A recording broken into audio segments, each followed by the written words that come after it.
पढ़ाई के एक और एपिसोड में आपका स्वागत है।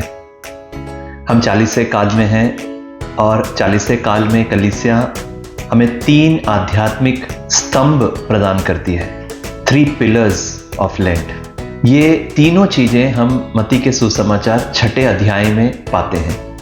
पिछले हफ्ते हमने इसके बारे में संकेत किया था। पहली चीज़ है प्रार्थना, दूसरा उपवास और तीसरा दान धर्म करना। आज हम यीशु प्रार्थना के बारे में क्या कहते हैं ये हम सुनेंगे।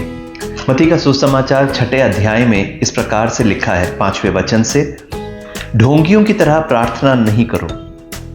वे सभागृहों और चौकों पर खड़े होकर प्रार्थना करना पसंद करते हैं, जिससे लोग उन्हें देखें।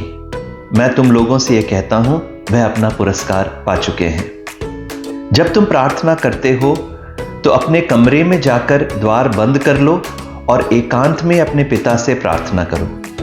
तुम्हारा पिता जो एकांत को भी देखता है तुम्हें पुरस्कार देगा।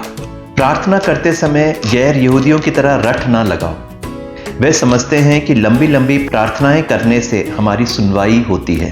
उनके समान नहीं बनो, क्योंकि तुम्हारे मांगने से पहले ही तुम्हारा पिता जानता है कि तुम्हें किन किन चीजों की जरूरत है। इसके बाद यीशु ने हमें आदर्श प्रार्थना सिखाई, जिसे हम हे पिता प्रार्थना के रूप में जानते हैं। तो प्रिय भाई बहनों, आज हम प्रार्थना के बारे में कुछ विचार आपके साथ बांटना चाहते हैं। प्रार्थना क्या है? कलीसिया में एक संत थे, जॉन डैमेसिन, 7वीं और 8वीं सदी के संत थे। वो कहते थे प्रार्थना हमारे मन और हृदय को प्रभु की ओर उठाना है। Prayer is the lifting of our heart and our mind to God. ये दोनों चीजें जरूरी हैं। हमारा हृदय और मन जब प्रभु की ओर हम केंद्रित करते हैं या उठाते हैं तो यह प्रार्थना कहलाती है। अमेरिका में एक आध्यात्मिक गुरु थे पिछले सदी के, थॉमस मर्टन। उन्होंने कई सारे युवाओं को आध्यात्मिक जीवन की ओर आकर्षित किया। उनकी किताब द 7 स्टोरी माउंटेन एक बेस्ट सेलर के रूप में प्रकाशित हुआ था। उनसे एक बार पूछा गया कि प्रार्थना कैसे करना चाहिए, प्रार्थना करने का सबसे सरल तरीका क्या है? तो उन्होंने उत्तर दिया था टेक द टाइम। कहने का मतलब कि आपको प्रार्थना करने के लिए सबसे पहली चीज क्या जरूरत है? आपको समय निकालना है। जिस प्रकार हम तैरना चाहते हैं तो हम किताब पढ़कर तैरना नहीं सीख सकते। तैरने के लिए हमें पानी में छलांग लगानी ही पड़ेगी। तो प्रार्थना भी उसी प्रकार है। हम प्रार्थना कर कर ही प्रार्थना करना सीख सकते हैं। तो उन्होंने कहा कि हमें समय निकालना है। 24 घंटे के एक दिन में हमें, अगर हम प्रार्थना को बहुत सीरियसली लेना चाहते हैं, विशेष करके इस 40 के समय में, तो हमें प्रार्थना के लिए समय निकालना होगा। कुछ लोग सवेरे प्रार्थना करना पसंद करते हैं, कुछ लोग दिन के समय प्रार्थना अच्छी तरीके कर पाते हैं, कुछ लोग रात में प्रार्थना कर सकते हैं। आपको अपना समय चुनना है। उस समय में आपने प्रभु के पास अपने हृदय और मन को उठाना है। प्रार्थना के कई रूप हो सकते हैं। एक बहुत सरल तरीका जो कलीसिया हमको सिखलाती है वो है रोजरी प्रार्थना करना। एक रोजरी करने के लिए हमें सिर्फ 15 मिनट की जरूरत है, लेकिन इस रोजरी प्रार्थना में हम यीशु मसीह के जीवन के साथ जुड़ रहे हैं। हम जब रोजरी के रहस्यों पर मनन करते हैं तो हम सच में यीशु के जीवन पर मनन कर रहे हैं और यीशु के साथ एक बन रहे हैं। तो रोजरी एक अच्छी प्रार्थना है। अगर आप पहले से रोजरी करते हैं तो 40 के काल में मैं आपको प्रोत्साहित करना चाहूंगा कि अगर एक रोजरी करते हैं तो 2 करने की कोशिश करें। अगर आप नहीं करते हैं तो आज से शुरुआत करें। 15 मिनट आप प्रभु को दीजिए। और मैं आपको यकीन दिलाना चाहता हूं कि अगर आप नियमित रूप से और सच्चे मन और हृदय से रोजरी करते हैं तो आपका जीवन बदलेगा। कलीसिया के संतों का जीवन आप देखिए। जब से रोजरी प्रार्थना कलीसिया का भाग बना, कोई कलीसिया में संत नहीं है जिन्होंने रोजरी नहीं की। अगर संतों को रोजरी की जरूरत थी तो हमें कितनी जरूरत है। तो रोजरी एक अच्छा तरीका है।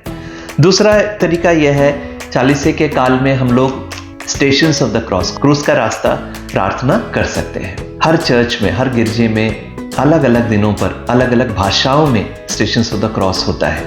आप जरूर उसमें भाग लीजिए, क्योंकि यीशु मसीह का दुख भोग, यीशु मसीह की पीड़ा, यीशु मसीह की मृत्यु, इस पर हम मनन करते हैं और बहुत सारे कृपाओं का एक स्रोत है स्टेशंस ऑफ द क्रॉस। तो जब आप प्रार्थना कर रहे हैं स्टेशंस ऑफ द क्रॉस, आप कलीसिया के एक बहुत अच्छे एक ट्रेडिशन के भाग बन रहे हैं और साथ में वो प्रार्थना कर रहे हैं जो हजारों ईसाई विश्वासियों ने किया है, हजारों संतों ने किया है। और सबसे बढ़कर यीशु मसीह के साथ, मां मरियम के साथ आप चल रहे हैं। दूसरा एक सुझाव यह है, कलीसिया में एक प्रार्थना है जिसको हम कहते हैं द जीसस प्रेयर। यह प्रार्थना रशियन चर्च से आरंभ हुआ है और यह प्रार्थना कुछ इस प्रकार से है: lord Jesus, son of God, have mercy on me a sinner. प्रभु यीशु मसीह, ईश्वर के पुत्र, मुझ पापी पर करुणा कर। यह प्रार्थना सिर्फ कुछ शब्द हैं, लेकिन इन शब्दों को बार बार दोहरा के प्रार्थना करते हैं। तो आप ऐसे चुन सकते हैं कि आप 5 मिनट का समय दिन में तय कर लीजिए जहां पर आपको कोई डिस्टर्ब ना करे, आप अकेले में हो, जैसे यीशु ने कहा, अकेले में बैठकर आप इस प्रार्थना को अपने हृदय में गूंजने दीजिए। 5 मिनट, 10 मिनट, अगर हो सकता है तो 15 मिनट यही प्रार्थना बोलना है। क्या बोलेंगे? प्रभु यीशु मसीह, ईश्वर के पुत्र, मुझ पापी पर करुणा कर। Lord Jesus, son of God, have mercy on me a Sinner. इस प्रार्थना को दोहरा के हम प्रार्थना कर सकते हैं और इसको कई संतों ने इसके प्रभावकारी गुणों को बताया है। एक और सुझाव मैं आपके सामने रखना चाहता हूं। कलीसिया हमको रोज दैनिक एक पाठ देता है, पहला पाठ और सुसमाचार का पाठ, रोज मिसा में पढ़ने के लिए। उस भाग में जो सुसमाचार का है उसको लेकर आप कुछ समय मनन करिए। यीशु आपसे क्या कहना चाह रहे हैं ये सुनने की कोशिश करिए। ये एक बहुत अच्छा तरीका होगा वचन के द्वारा यीशु के पास आने के लिए। एक और सुझाव यह है, कई सारे चर्चेस में, जैसे हमारे गोल्डाखाना चर्च में ब्लेसेड सैक्रेमेंट, परम प्रसाद की आराधना होती है, पूरे दिन आराधना होती है। आप समय निकालें अपने दफ्तर से, अपने बिजी शेड्यूल से आप लोग समय निकालकर थोड़े समय 15 मिनट, 20 मिनट प्रभु के पास, रोटी में उपस्थित यीशु के पास आकर बैठिए। वचन कहता है जो उसकी ओर देखता है वो प्रकाशित होता है।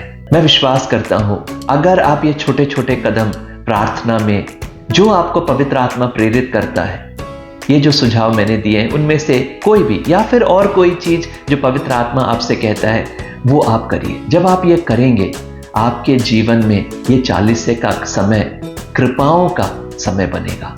और सबसे अच्छी प्रार्थना कलीसिया कहती है मिसा बलिदान है। हमारे विश्वास का स्रोत और शिखर मिसा बलिदान है। Eucharist is the source and summit of our faith. अगर आप संडे मिसा में नहीं जाते हैं तो 40 के काल में फिर से जाना शुरू करिए। अगर आप संडे जाते हैं लेकिन वीकडेज में नहीं जा पाते हैं तो वीकडेज में कम से कम एक बार जाने की कोशिश करिए। शुक्रवार का दिन चुनिए, बुधवार का दिन चुनिए, जो दिन आपको हो सकता है उसमें एक और दिन संडे के अलावा आप मिसा बलिदान में जाइए। एक दिन अगर आप जा रहे हैं संडे के अलावा, रोज जाने की कोशिश करिए। सिर्फ आधा घंटा होता है डेली जो मास होता है, उसमें अगर आप जाएंगे, इससे बड़ी प्रार्थना नहीं है। कितने सारी जरूरतें हैं हमारे परिवार के, हमारे समाज के, हमारे जहां काम करते हैं उन स्थानों का। कितने लोगों ने हमसे प्रार्थना मांगी है। इन सब प्रार्थनाओं को, निवेदनों को लेकर अगर हम मिसा में जाएंगे, इससे अच्छा चीज हम किसी के लिए, अपने लिए इस 40 के काल में नहीं कर सकते। दूसरी बात जो मैं आपसे कहना चाहता हूं प्रार्थना के बारे में, किसी ने कहा प्रार्थना दोस्तों के बीच बातचीत है। मुझे ये डेफिनेशन या ये परिभाषा बहुत अच्छी लगी। दोस्तों में बातचीत कैसी होती है? कोई फॉर्मेलिटी नहीं है। हम कई बार हमारा जो प्रार्थना है वो बहुत फॉर्मल है, मतलब हम बहुत बड़े बड़े लफ्ज इस्तेमाल करते हैं। हम सोचते हैं कि हमें प्रभु को, हम शायद ऐसे सोचते नहीं होंगे लेकिन कहीं ना कहीं हमारे मन में है कि हमें अच्छे शब्दों का इस्तेमाल करना है प्रार्थना में। प्रार्थना दोस्तों के बीच में बातचीत है। आप अपने दोस्त से, जो आपका सबसे घनिष्ठ मित्र है, उससे आप कैसे बात करते हैं, किस सरलता से बात करते हैं, किस सच्चाई से बात करते हैं। तो प्रार्थना जो हमारी होती है वो सच्चाई से उत्पन्न होना है। कहने का मतलब क्या? अगर आप गुस्सा हैं तो आप अपने गुस्से को लेकर प्रभु के पास जाइए। अगर आप दुखी हैं, उस दुख को प्रभु के साथ बताइए। किसी ने आपको कुछ कह दिया है और वो आपको बहुत परेशान कर रहा है, उस परेशानी को, उस बात को प्रभु को बताइए। अगर आप मायूस महसूस कर रहे हैं, उस मायूसी को प्रभु के पास लेकर आइए। आप बहुत थके हैं, उस थकावट को लेकर आइए। तो आपके अंदर जो भी भावना उस समय है, अगर अच्छे विचार नहीं है, कुछ गंदे विचार आ रहे हैं, वह भी आप प्रभु के पास लेकर आइए। क्योंकि जानिए, यीशु ने कहा था, मैं तुम्हें दास नहीं मित्र बुलाता हूं। तो उस मित्र को, उस दोस्त को आप अपने हृदय का, अपनी आत्मा का जो कंडीशन है, जो स्थिति है, वो आप बता रहे हैं। तो यीशु को वो बताएं। वो सच्चाई का प्रार्थना, यीशु ने कहा आत्मा और सच्चाई में आराधना होनी चाहिए। तो हमारे हृदय में सच्चाई से हमने बोलना है, ऑनेस्टली प्रेयर करना है। ये दूसरी चीज मैं आपसे कहना चाहता हूं। जैसे आप हैं वैसे प्रभु के सामने उपस्थित होइए और प्रभु आपको वो कृपाएं प्रदान करेगा। तीसरी और अंतिम चीज जो मैं आपसे कहना चाहता हूं, प्रार्थना सिर्फ बोलना नहीं है, प्रार्थना सुनना भी है। मदर टेरेसा कहती थी, प्रार्थना की शुरुआत सुनने से होती है। जरा सोच के देखिए, हम क्या प्रार्थना में प्रभु के सामने जब आते हैं तो हम क्या प्रभु को कान देते हैं? वचन कहता है, शांत हो और जानो कि मैं प्रभु हूं। स्तोत्र ग्रंथ 46वां अध्याय 10वां वचन। तो हम जब प्रार्थना करते हैं उस समय हमें अपने आप को प्रभु के सामने शांत करना है। किस लिए?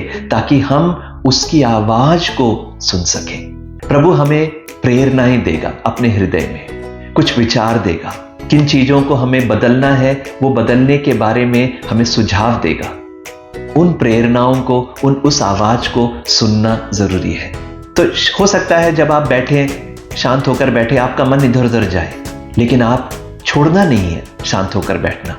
सुनने की चेष्टा, प्रभु से बोले, प्रभु आप बोलिए, तेरा दास सुन रहा है।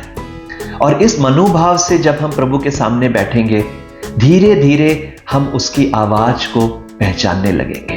किसी ने कहा कि निरंतर प्रार्थना करना या लंबी प्रार्थना करना इसलिए नहीं क्योंकि प्रभु आपको सुन सके, लेकिन निरंतर प्रार्थना करना, लंबी प्रार्थना करना इसीलिए जरूरी है ताकि हम प्रभु को सुन सके। तो प्रार्थना प्रभु को सुनना भी है।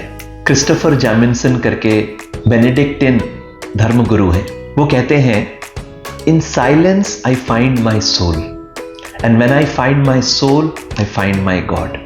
जब मैं शांत होता हूं, मैं अपनी आत्मा को पहचानता हूं, और जब मैं अपनी आत्मा को पहचानता हूं तो मैं अपने ईश्वर को पहचानता हूं। तो ये सोच हमने इस 40 के काल में अपने हृदय में रखना है। 3 चीजें मैंने आपसे कही।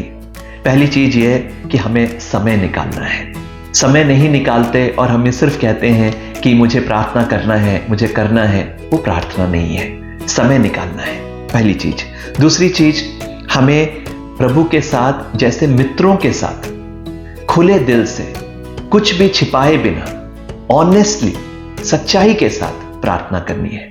और तीसरी चीज, प्रार्थना में हमें सुनने की चेष्टा करना है, शांत होकर बैठना है प्रभु के साथ ताकि हम उसकी आवाज को सुन सकें। आज के लिए सिर्फ इतना। अगले हफ्ते हम यीशु जो हमसे कहते हैं दूसरी चीज, उपवास के बारे में कुछ विचार आपके साथ बांटेंगे। 40 का काल आपके लिए और आपके परिवार के लिए बहुत कृपाओं का हो। May God bless you.